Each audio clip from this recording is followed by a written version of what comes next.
All right, what's going on, you guys? Nick here with Nick Strength and Pokemon. In today's video, I want to talk about the Metazoo Kuromi's Cryptid Carnival set. This is the latest set that's come out, the latest core set, that is.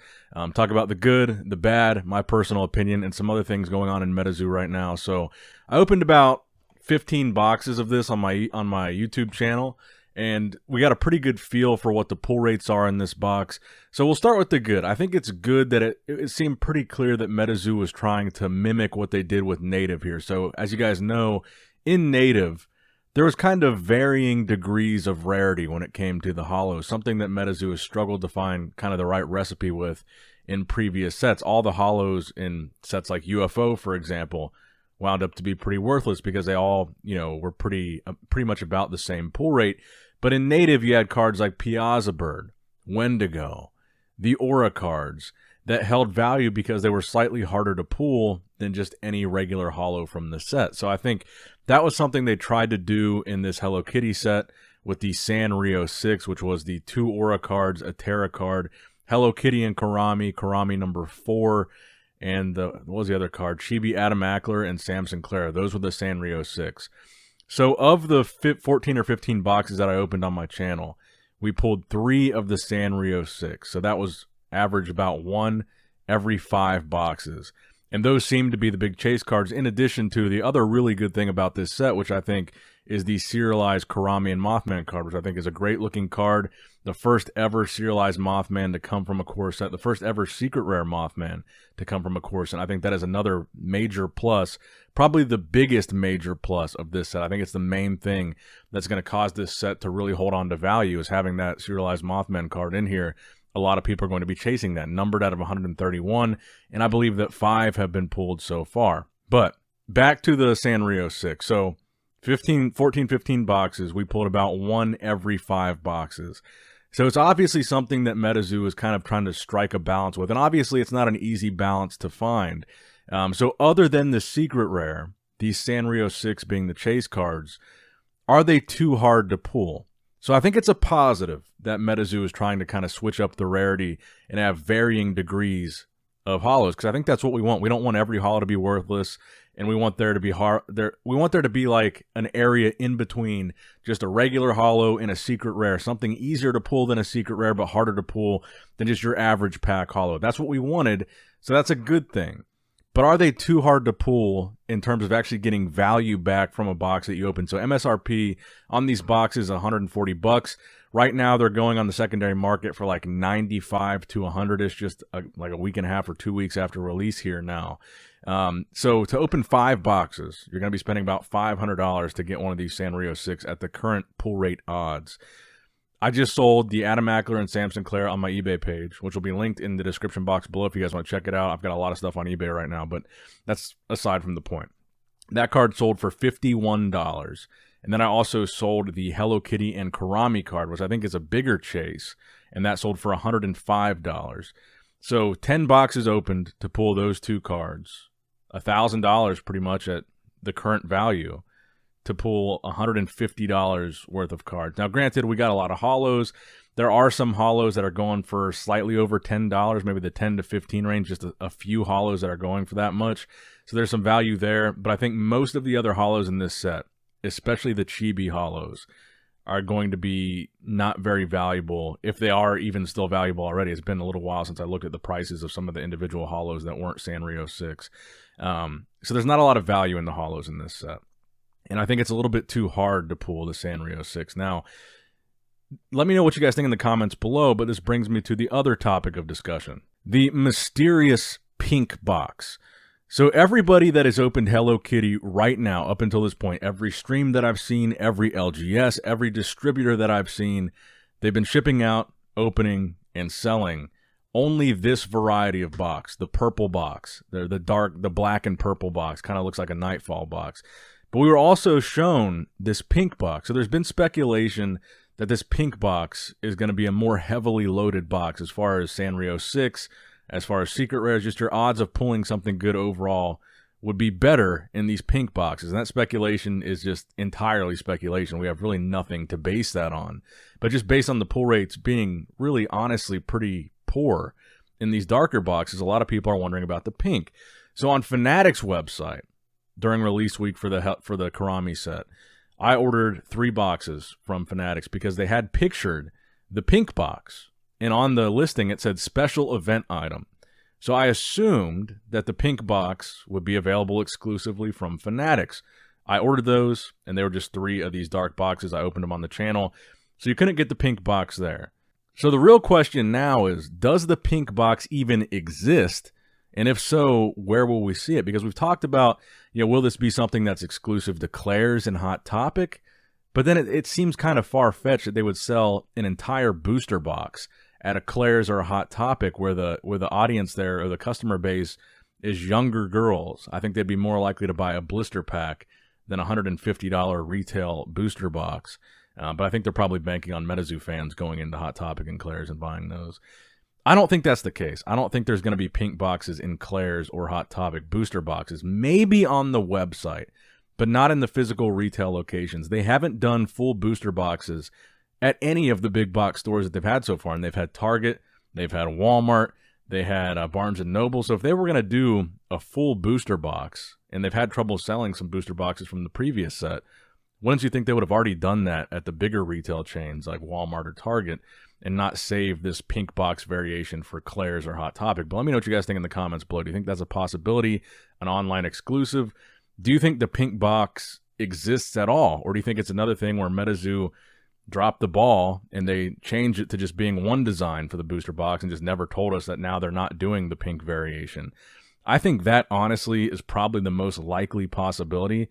I think Metazoo maybe originally intended to do both colors and just decided against it. Now they're only doing this color, because why would, like Argos, for example, he ordered 1,000 boxes from his distributor. Every box was this same color. He didn't get a single pink box. So I think it's pretty clear that the LGSs, the distributors, they're not getting the pink box. So why would they save something like that for Hot Topic and Claire's, which is probably going to sell very, very few units if they do it that way?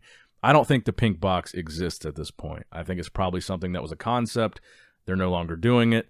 The special edition eBay Hello Kitty boxes, which still to this day have only sold like 500 of, those have these colored boxes in them. They don't have pink boxes in those special edition eBay TCG Player, the 2 booster box set. You guys know what I'm talking about.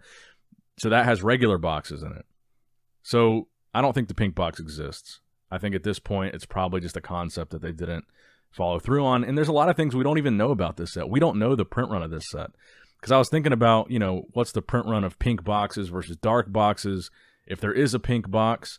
But we don't even know the print run overall, how many boxes are out there for this.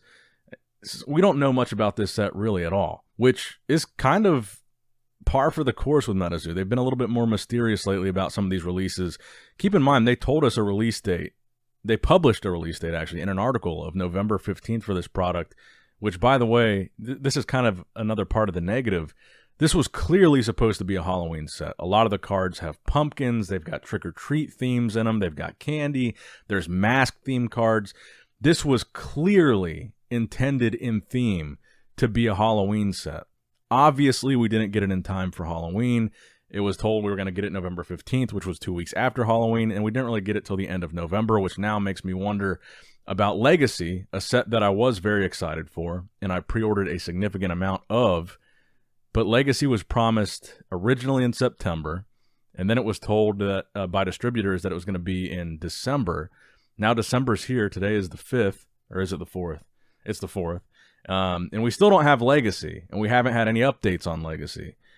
I have a feeling we're not going to get Legacy in 2023. I feel like it's going to be another late product, another disappointing product, and I feel like it's the same thing with the Hello Kitty TCG Player Special Edition boxes, the Kuromi boxes that come in the 2-pack. I heard people saying that now the estimated ship date for those, which was originally December, so it was still going to be after the release of the initial booster boxes, I'm told now it says January of 2024. So if you paid a premium of $300 for 2 boxes for that special edition set with some promos, you now get to wait until 2024 to get those boxes, where most people have already opened up their regular boxes. So I think that is kind of another big negative on this set. Overall, I don't think this is going to hold up as well as Native did. I think in the next couple of weeks to couple months, we see this go down to like $75 a box. And I don't think it's going to hold up as strongly as Native has, because I think it's a little bit too hard to pull some of these valuable holos to get any value out of this box. Because if you don't pull the secret rare and you don't pull a Sanrio 6, you're pretty much out your $100 or $150 or whatever you paid.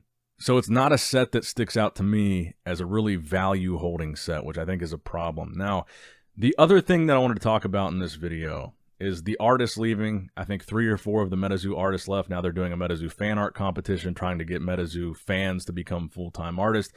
I think that had a huge impact on the market because one of the artists that left was Poncho, and all these artists left at the same time, which kind of suggests that they all had the same reason for leaving because we know they weren't fired. They all left voluntarily, so they were probably given a choice. I've seen people throw out the idea that maybe there was some type of pay cut for the coming year, 2024, and they probably all chose not to take that pay cut, which is why they all left at the same time and why it wasn't necessarily a firing. I saw a lot of the artists on Instagram, or several of them, express that they were sad to leave Metazoo, had a good time with Metazoo, didn't have anything negative to say about Metazoo. So I think those artists leaving really did impact the market because the market has been very bearish, trending downwards. Poncho, one of the most popular artists with Metazoo right now, he illustrated a bunch of the darker themed cards that a lot of people really enjoyed. Him leaving, I think, was a very big deal, and I think that caused a lot of people to lose confidence in Metazoo with this mass exodus of artists. You still have Kelsey Giacchino, you still have Jet Yates, 2 of the really good Mothman artists, and Kelsey is the Moth Mother, that's what people call her. But so the secondary market, not doing good. The artists are leaving. It already wasn't doing good. I feel like it's doing worse now that the artists have left. And the reason why I say that, Kickstarter Mothman has been selling for about $1,000 in a PSA 10. That's an all-time low. But first edition booster boxes, which were at one point going for over $1,000 a box. I think in some cases like $1,500 a box at the very peak of Metazoo. Cryptid Nation first edition boxes. Like I said, at one time over $1,000. Today there was a brand new low sale for the first edition box of $132. This, I think, is a critical low for the first edition box because of the fact it's the first edition box since the peak to sell for less than MSRP. MSRP with Metazoo is $140, and now first edition, which is like the crown jewel of Metazoo product aside from Kickstarter, it's the set that I would tell the most people to go out and collect because it was the most affordable. It's got some rarity to it. It's got all the original beasties. It's first edition. $132 for a booster box, I think, is an alarming low for Metazoo Cryptid Nation first edition. I think it's something that a lot of people should be paying attention to. Obviously, there's been all this conversation, a lot of negativity towards Metazoo. Is it dead? Is it over? Is it the end? And as much as I love Metazoo, it's looking pretty dark and pretty negative right now. I'm gonna, like I always say, I will continue to collect, I will continue to enjoy, but I'm not going to inflate hope where I don't think there's room for it. Because I think right now, it's worth admitting that it's kind of a scary place for Metazoo. I'm still buying stuff. I will admit I'm selling off a pretty good chunk of my collection. Like I said, eBay link in the description box below, because it's a good time to buy. So what I'm doing is I'm kind of narrowing my focus on the things that I really want to collect from Metazoo while they're cheap, while they're on sale. Maybe they'll always be cheap. Maybe they'll always be on sale. But while it's a good time to buy, I'm focusing on serialized cards that I want, secret rares that I want, cards from my Mothman collection in a PSA 10, and cards from my Frogman collection in a PSA 10, and serialized cards from Topps Chrome that I'm looking at. So I have like a lot of UFO PSA 10s, Wilderness PSA 10s, Hero Quest PSA 10s, Dimac PSA 10s.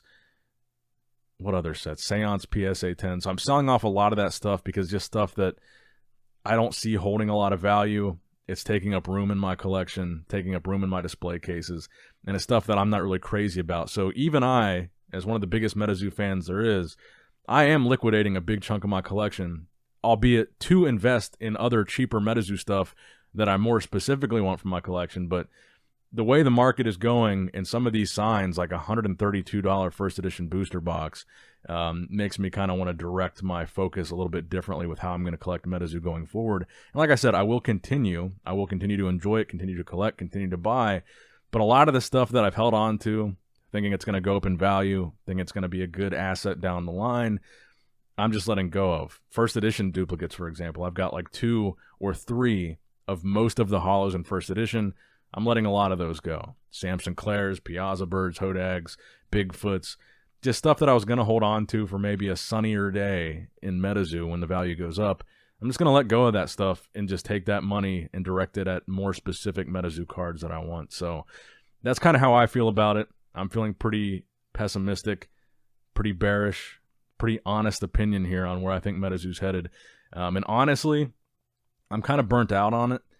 I still really enjoy opening it. I think Hello Kitty was really fun because we haven't had a core set to open for quite a while now, and it was fun to open a core set again, fun to have a chase again, a Mothman secret rare to hunt down. It was fun, but all these delays are really starting to pile up, and all these shipping delays and not knowing when you're going to get the product. Like the Hello Kitty thing, it was just a couple weeks late. It was supposed to be Halloween, and then it came late November. Okay, we're used to that. But Legacy, we were supposed to get it in September. I pre-ordered a bunch of it. Then we were told December.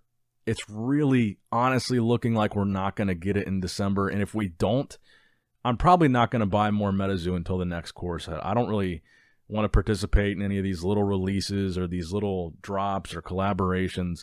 I think I'll wait till the next core set War, whenever that comes out, especially if Legacy is late. If Metazoo is listening, I've said it 1,000 times.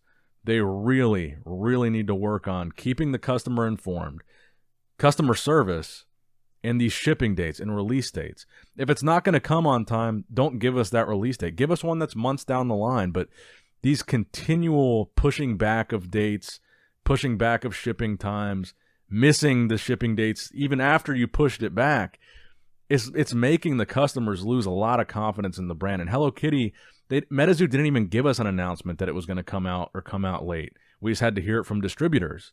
We're just kind of left to wonder when we're going to get the thing that we spent thousands of dollars on pre-ordering. Same with Legacy. There's been no communication about it. So not only are they late, they're missing deadlines, they're pushing it back, but there's like no communication about why or when to expect it or if we can even still expect it in the same time frame. And that kind of stuff is really pushing me away.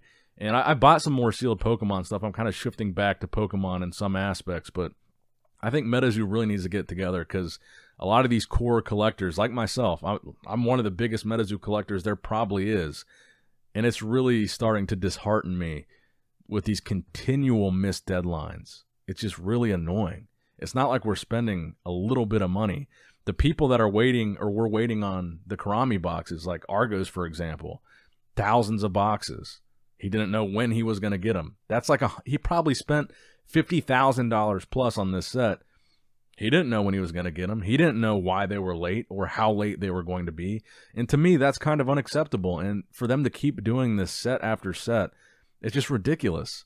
To the regular consumer that's buying it at MSRP and to the LGSs and distributors, it's just getting to be just a really strong pattern that they really need to break in 2024, I think, to keep the people that they still have remaining. And there's very few of us, honestly. There hasn't been a lot to talk about with Metazoo that's positive, and that's why I've waited to make a video for so long, because I really didn't have anything positive to say.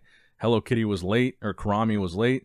I wanted to make some different Metazoo news videos, but they were all negative stories. The artist leaving, the market going bearish. I wanted to start a video with some positives about the new set. But overall, there's just a lot of negative in Metazoo, and I hope they're able to turn it around because they're really hitting new lows right now. And it's kind of alarming for a Metazoo fan like myself. But let me know what you guys think in the comments below. Like, comment, subscribe. And as always, I love you guys. Appreciate you guys. Nick Strength and Pokemon, signing out.